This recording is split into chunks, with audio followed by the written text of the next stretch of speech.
Dios le bendiga a todos.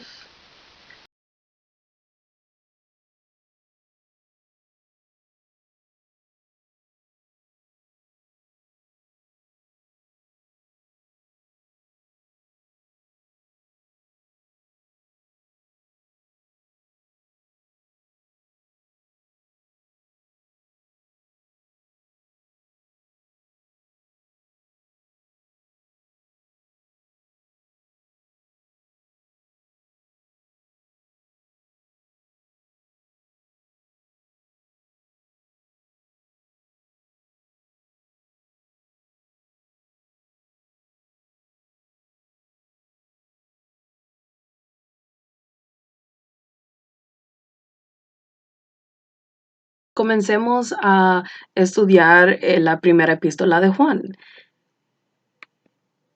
Información básica del libro. Esta epístola es escrita por Juan el apóstol. Este es el discípulo amado, el anciano, también lo llaman el joven, el que se recostó sobre el pecho del Señor Jesucristo, parte del círculo íntimo de Cristo. No es el Juan el Bautista, el primo de Jesús que lo bautizó en el río. ¿Okay? Entonces, solamente para tener eso claro.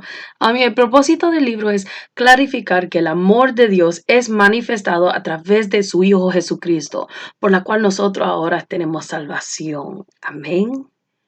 Entonces, en esta primera parte, en este video vamos a estar considerando el capítulo 1 y 2 y si pudiéramos ponerle un subtítulo a esa parte del estudio, entonces sería el mensaje del Evangelio de Cristo. ¿Ok? So vamos a estar considerando estos dos capítulos bajo este enfoque del mensaje del Evangelio de Cristo. Comencemos. Primera epístola de Juan, capítulo 1, verso 1 al 4. Lea conmigo esta parte del screen derecho, ¿ok? Bueno, el izquierdo, perdón. Y dice, lo que era desde el principio, lo que hemos oído, lo que hemos visto con nuestros ojos, lo que hemos contemplado y palparon nuestras manos tocante al verbo de vida, porque la vida fue manifestada y lo hemos visto y la hemos visto y testificamos y os anunciamos la vida eterna, la cual estaba con el Padre y se nos manifestó. Verso 3. Lo que hemos visto y oído, y eso os anunciamos para que también vosotros tengáis comunión con nosotros, y nuestra comunión verdaderamente es con el Padre y con su Hijo Jesucristo.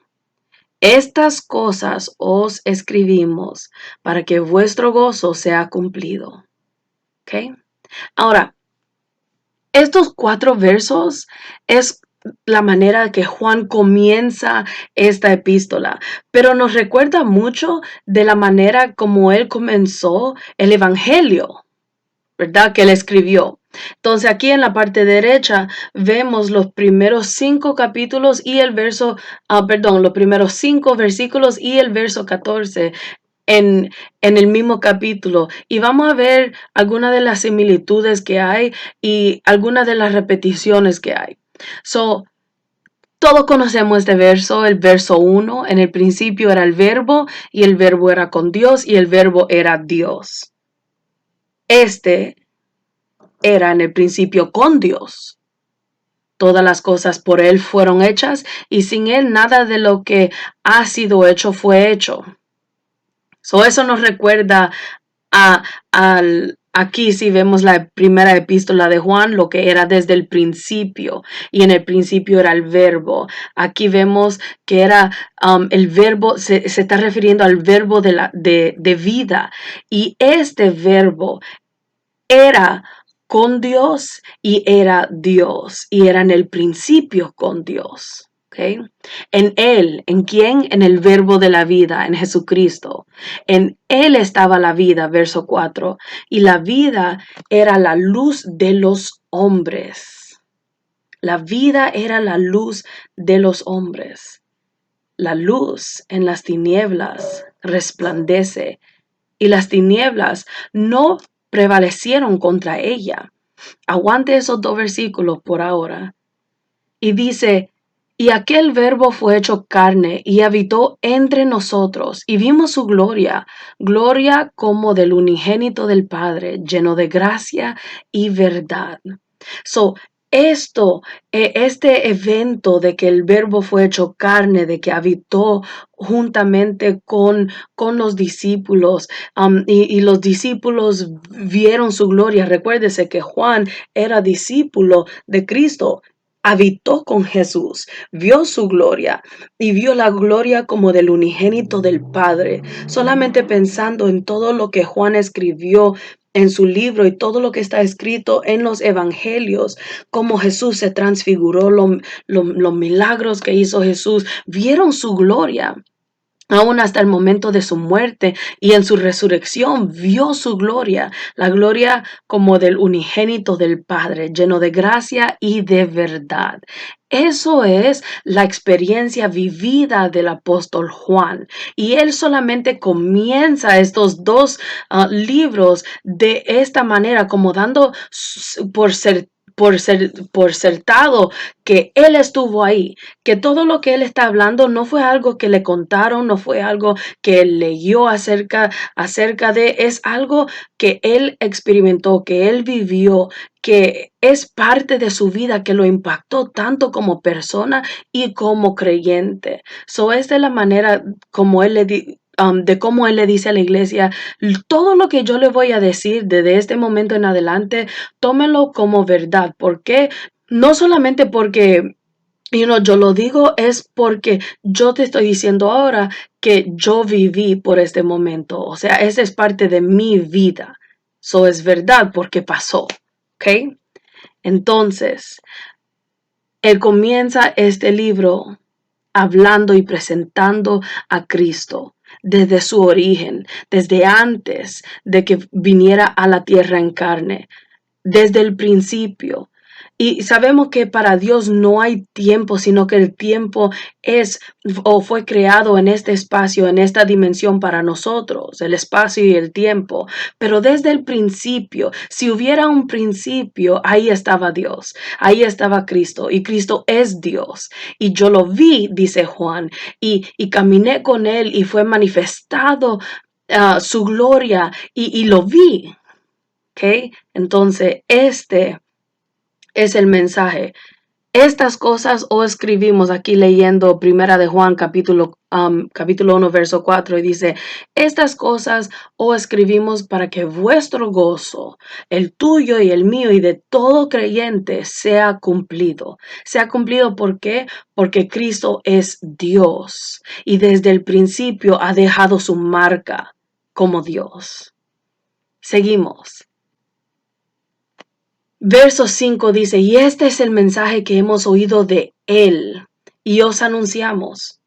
Dios es luz y no hay ninguna tinieblas en Él. ¿Okay?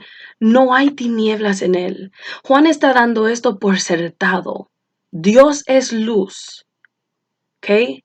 Cristo es Dios. Dios es luz. Entonces, en Cristo hay luz, Cristo es luz y no hay tinieblas en él. So vamos a estar yendo otra vez al libro del Evangelio según San Juan, capítulo 8, verso 12. Aquí en este capítulo, Juan nos dice a nosotros la experiencia que él tuvo, el evento que pasó, donde él aprendió esta lección, donde él aprendió que Dios es luz y no hay ninguna tinieblas en él. So, Juan 8:12 dice, y otra vez Jesús les habló diciendo, pausa aquí. Jesús en este momento está hablando con los fariseos, ¿ok? So, le dice a los fariseos, yo soy la luz del mundo. Jesús le dice a los fariseos, yo soy la luz del mundo. El que me sigue no andará en tinieblas, sino que tendrá la luz de la vida. Yo soy la luz del mundo. ¿Ok? Primera de Juan 1:5 dice, Dios es luz. So no hay ninguna contradicción aquí. Pero en vez de terminar ahí y decir yo soy luz y ya, él dice, el que a mí me sigue no andará en tinieblas. ¿Por qué? Porque no hay ninguna tinieblas en Dios. Primera de Juan 1:5, sino que tendrá la luz de la vida. Ese es el momento donde nosotros tenemos por certeza de que nosotros somos templo del Espíritu Santo, que Dios habita en nosotros. Y porque habita en nosotros, entonces nosotros somos la luz. Que en otra ocasión en el Sermón del Monte, Jesús le dijo a todos sus seguidores, vosotros sois la luz del mundo. ¿Verdad? ¿Por qué? Porque tenemos a Dios dentro de nosotros. Y si Dios es luz y está dentro de nosotros, entonces nosotros somos la luz que resplandece en este mundo. Si tenemos luz, no hay tinieblas, no andaremos en tinieblas. ¿Por qué? Porque no hay tinieblas en la luz. No hay tinieblas en Dios. Mucha gente dice, oh, pero la Biblia dice que no hay nada imposible para Dios, que Dios lo puede hacer todo y es verdad, pero también tenemos que entender que Dios no va en contra de su naturaleza. Por lo tanto, no pueden haber tinieblas en Dios, quien es luz. ¿Okay? Si tenemos eso claro, entonces podemos entender y apreciar de que Él nos ha llamado a nosotros a ser la luz del mundo que resplandece hoy en estos días. Ahí donde usted está, cada vez que sale, que da una palabra inspirada por el Señor, que predica el mensaje en las calles, en la iglesia, a su familia, a sus familiares, a sus amigos. Usted está siendo la luz del mundo, usted está brillando. ¿Por qué? Porque Dios es luz y Dios habita en ti. Y la luz que hace alumbra, ¿verdad? Suena redundante, pero alumbra, ¿verdad? En cierta ocasión él dijo, no van a poner, para decirlo, una lámpara debajo de una mesa. ¿Para qué? Que va a alumbrar, ¿verdad? Pero si los ponemos encima de expuesto a donde todos puedan ver y damos el mensaje de Dios, el mensaje del Evangelio, de la salvación, estamos trayendo luz al mundo.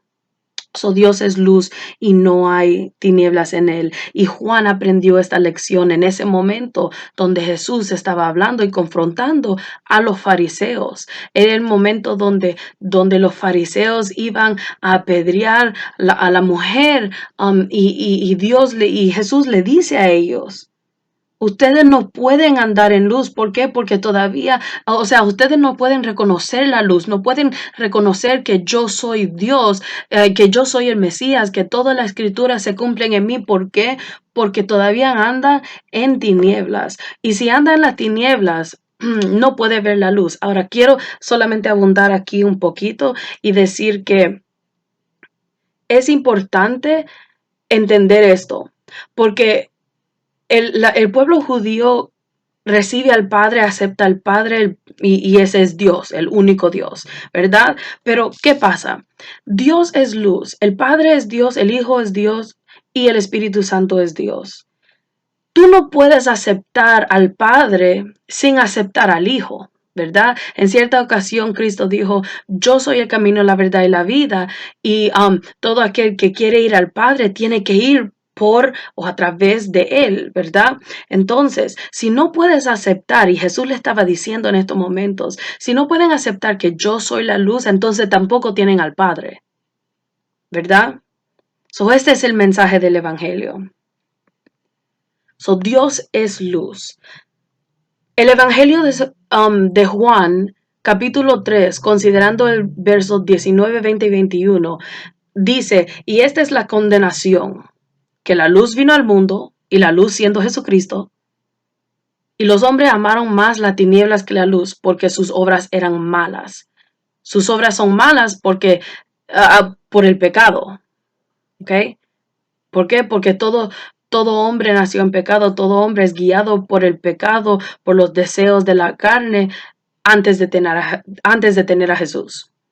Verso 20 dice, porque todo aquel que hace lo malo aborrece la luz y no viene a la luz para que sus obras no sean reprendidas.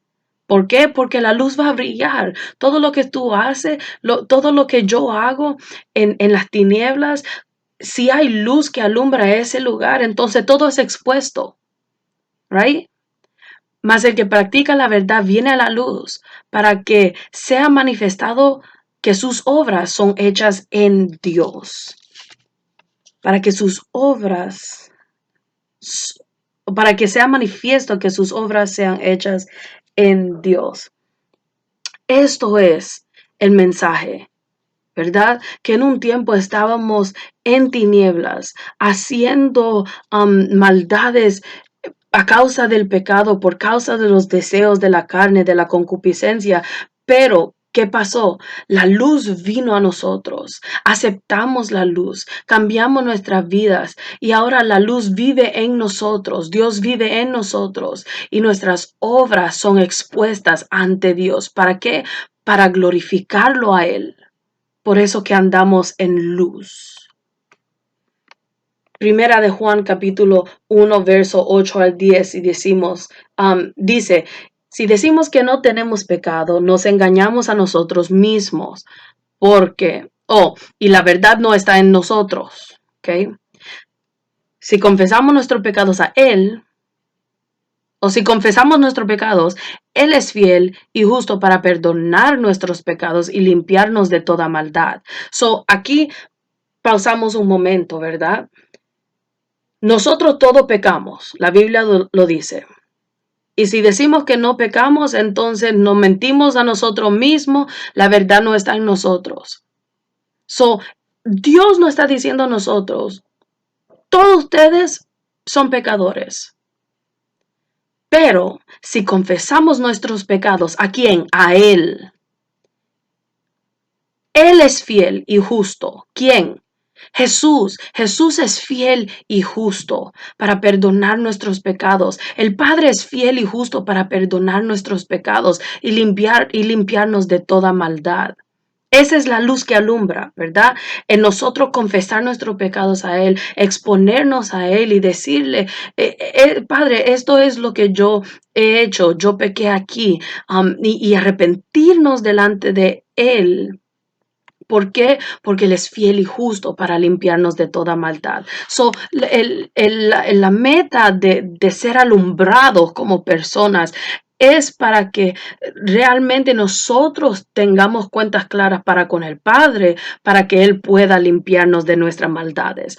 Él no quiere simplemente brillar luz sobre nosotros y nuestros pecados para burlarse de nosotros, para decir, wow, pecaron, qué horrible.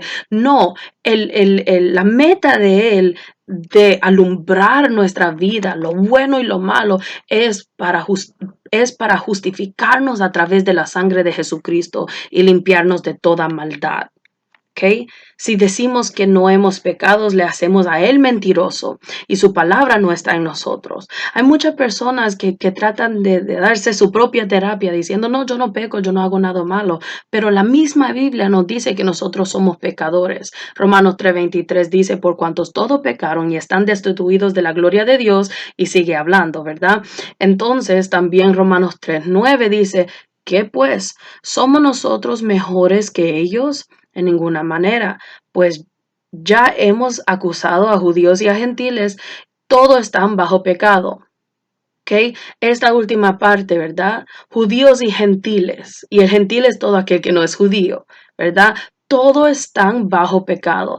Usted y yo estamos bajo, o nacimos bajo pecado, ¿ok? Porque todos pecamos.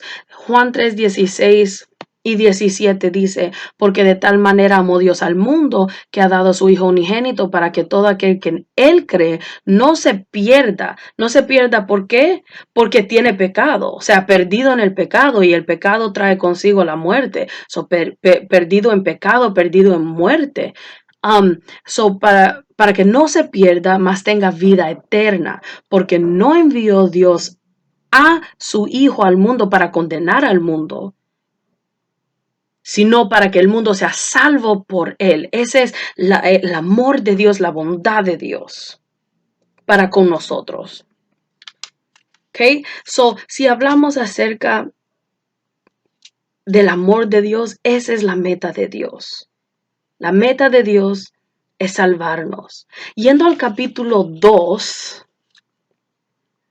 verso 1 y 2 dice, hijitos míos, y este es como el signature de Juan, es el sello de Juan, ¿verdad? Que llama a los creyentes hijitos míos, ¿verdad? Y así sabemos que está escribiendo. Y también tenemos que entender que Juan en este tiempo era bastante anciano y comienza diciendo en este capítulo, hijitos míos, estas cosas os escribo para que no pequéis.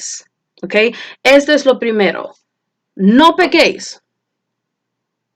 Pero sigue diciendo, y si alguno hubiere pecado, ¿ok? Entendiendo que nosotros somos pecadores por naturaleza, pero no es que practiquemos el pecado conscientemente, ¿verdad? Si alguno hubiere pecado, abogado tenemos para con el Padre a Jesucristo el justo. Y Él, ¿quién? Jesucristo, es la propiciación, o sea, es el sacrificio por nuestros pecados. Y no solamente por los nuestros, sino también por los de todo el mundo. Porque regresando a Juan capítulo 3, verso 16, ¿verdad? Porque de tal manera amó Dios al mundo, no al creyente, no a este grupo de personas, no al mundo, a todos, ¿ok? So, Él, Jesús, es el sacrificio que nos hace justo delante del Padre y que por el sacrificio de Jesús podemos tener vida eterna. ¿Por qué? Porque el Padre recibe el sacrificio de Jesús siempre, porque fue el sacrificio perfecto para limpiarnos de nuestros pecados. Y esto es para todos. Verso 3 al 6 dice, en esto sabemos que nosotros le conocemos si guardamos sus mandamientos. Si nosotros guardamos los mandamientos de Dios, entonces conocemos a Dios. Porque ¿cómo podemos guardar los mandamientos de alguien que no conocemos? ¿Verdad? So, esa es la clave. El que dice, yo le conozco y no guarda sus mandamientos, el tal es mentiroso y la verdad no está en él.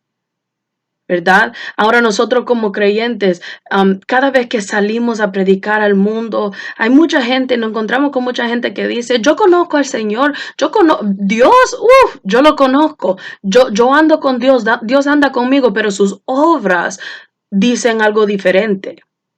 ¿Verdad? No es que nos vamos a poner de tú a tú con ellos y decirle, bueno, pero tu obra tan mal.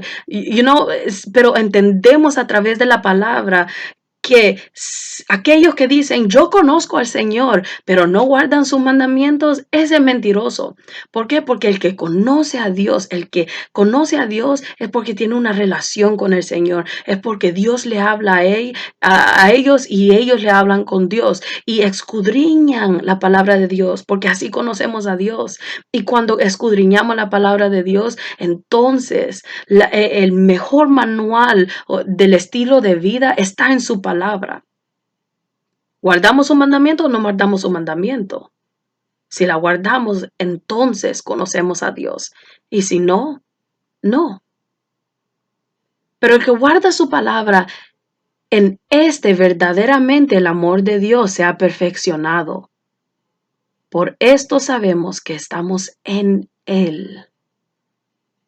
El que dice que permanece en Él debe andar como Él anduvo. ¿Como quién anduvo? Como Cristo anduvo.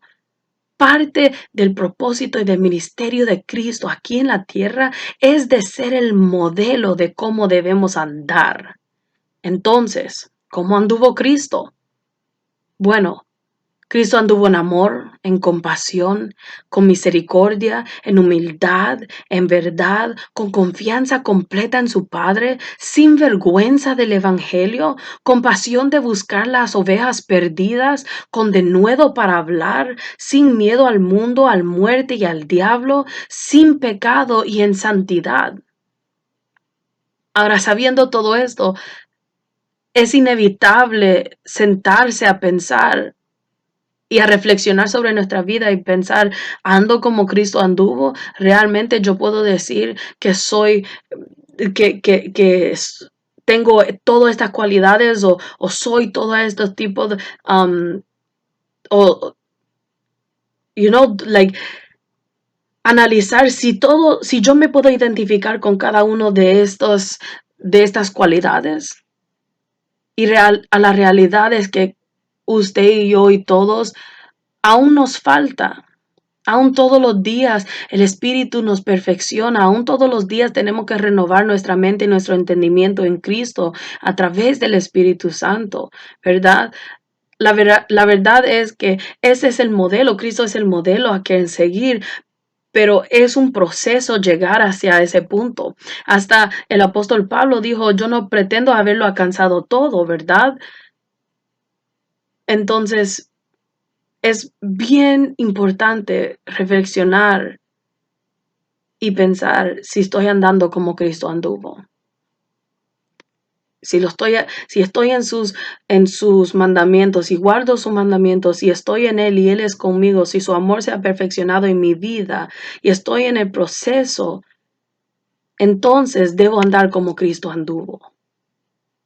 Y muchas veces es fácil decirlo y difícil vivirlo, pero esa es la lucha del creyente, ese es el proceso en que estamos y el proceso depende muchas veces de cuánto nosotros nos entreguemos al Señor. Mucha gente dice, oh, están en el proceso, pero llevan 50 años en el mismo lugar. Y lo tendemos a usar como una excusa. El proceso, para que sea proceso, tiene que avanzar.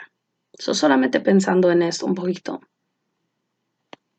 Si leemos el verso 7 al 11, dice, hermanos, no os escribo un mandamiento nuevo, sino que el mandamiento antiguo que habéis tenido desde el principio.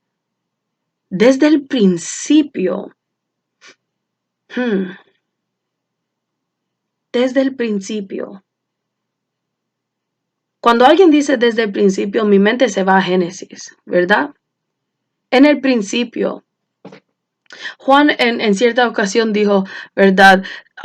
Si tú no puedes decir que amas a Dios si no ama a tu hermano, y lo vamos a estar viendo más adelante, ¿verdad? Tú no puedes decir que amas a Dios y no amas a tu hermano. So, yendo, y él dice, y me encanta que Juan dice esto, ¿verdad? No te estoy escribiendo un mandamiento nuevo. Nada de esto es nuevo. ¿Por qué?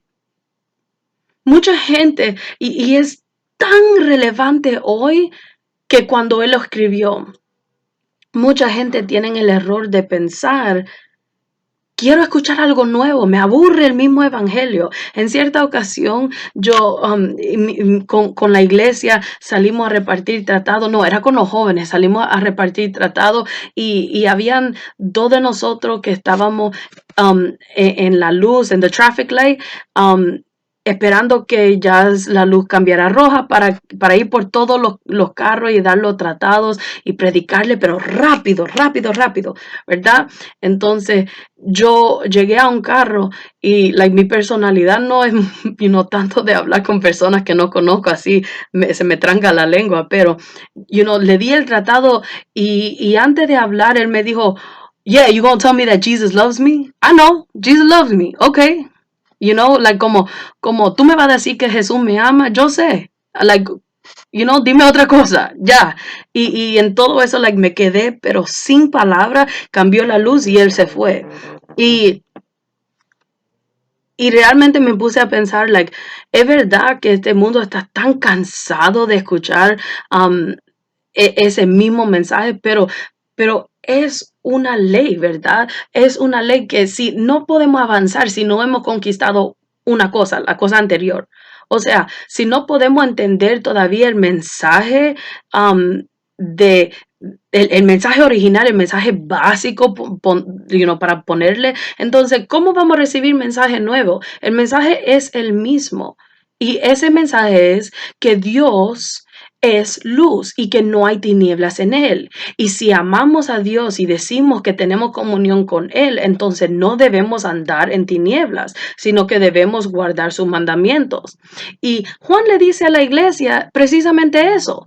¿verdad? Pero mucho hoy en día quieren un mensaje nuevo, quieren revelaciones nuevas. Y mientras tanto, todo lo que está escrito en la palabra es la revelación de Dios. Todo lo demás después de esta revelación de Dios, que es la Biblia, es una iluminación donde el Espíritu Santo nos hace entender lo que ya está escrito, ¿verdad?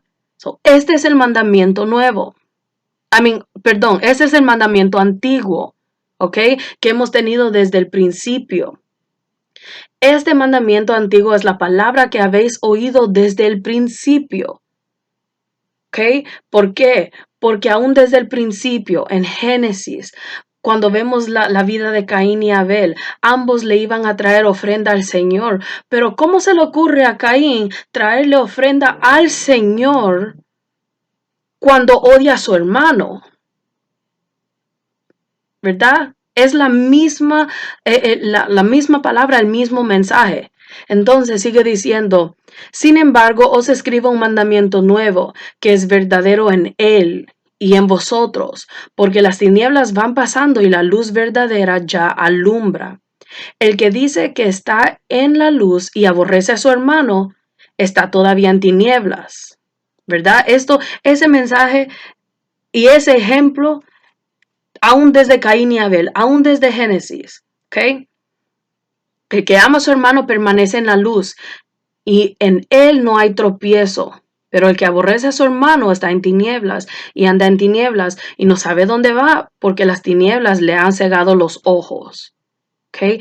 Y es bien importante entender que cuando leemos que porque de tal manera amó Dios al mundo que ha dado su Hijo unigénito para que todo aquel que en él crea no se pierda, mas tenga vida eterna. Y leemos el momento de la crucifixión de Cristo. Cristo amó aún los que le estaban matando, aún los que estaban torturándole. Cristo pidió perdón por ellos. Si Cristo pudo haber amado a todos ellos que lo estaban matando, que lo estaban torturando, entonces, ¿cómo nosotros podemos presentarnos ante el Señor y decirle que no amamos a nuestro hermano, pero sí amamos a Dios?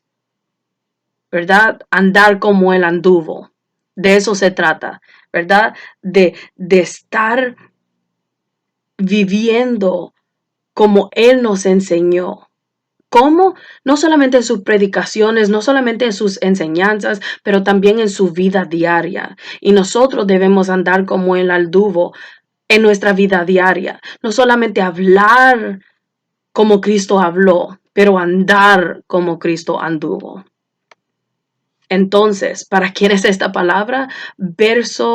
Capítulo 2, ¿verdad? Si hablamos de Primera de Juan, capítulo 2, verso 12 al 14, él mismo nos dice para quién es esta palabra. Y él dice, os escribo a vosotros, hijitos, porque vuestros pecados han sido perdonados por su nombre. Os escribo a vosotros, padres, porque conocéis al que es desde el principio. Os escribo a vosotros, jóvenes, porque habéis vencido al maligno. Os escribo a vosotros, hijitos, porque habéis conocido al Padre. Os he escrito a vosotros, padres, porque habéis conocido al que es desde el principio. Os escribo a vosotros, jóvenes, porque sois fuertes y la palabra de Dios permanece en vosotros y habéis vencido al maligno. O sea que esta palabra es para todo creyente, todos los creyentes. Y es importante de que tú, si tú eres niño con entendimiento, tú sepas que esta palabra es para ti.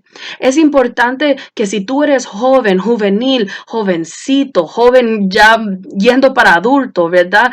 Que tú sepas que esta palabra es para ti. Y es importante que si tú eres adulto o anciano, que tú entiendas que esta palabra es para ti. O sea, no hay excepción a quién le cae esta palabra, sino que nos cae a todos.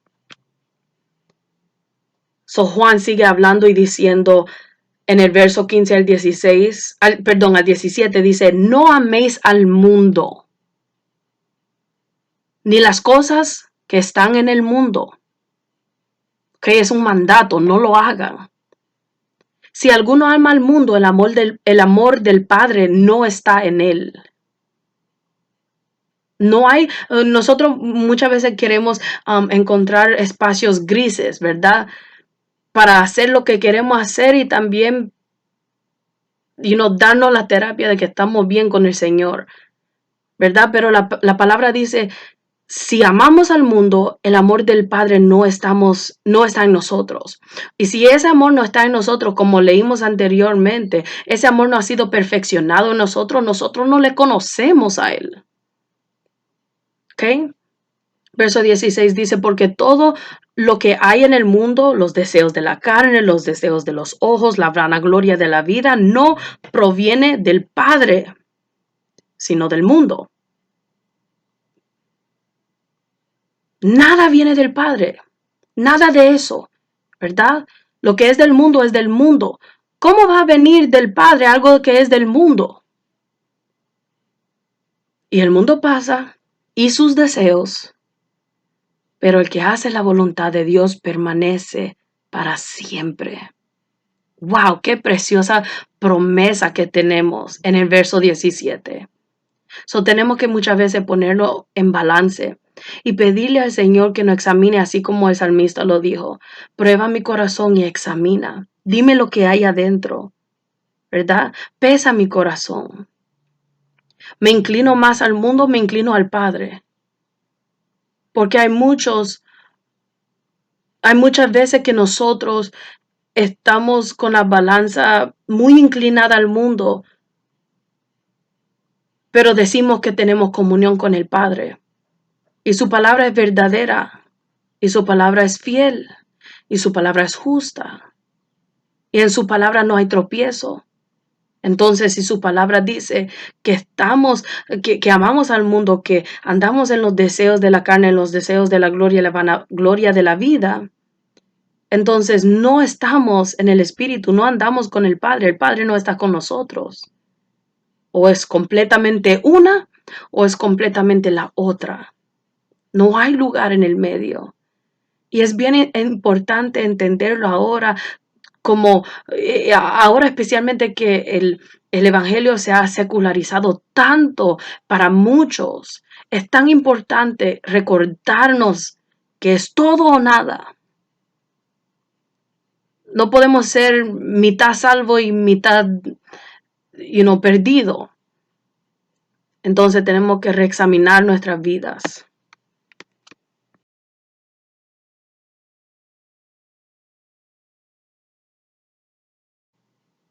Para la próxima semana vamos a estar hablando acerca del resto del capítulo 2, del 18 en adelante, y vamos a estar hablando del capítulo 3.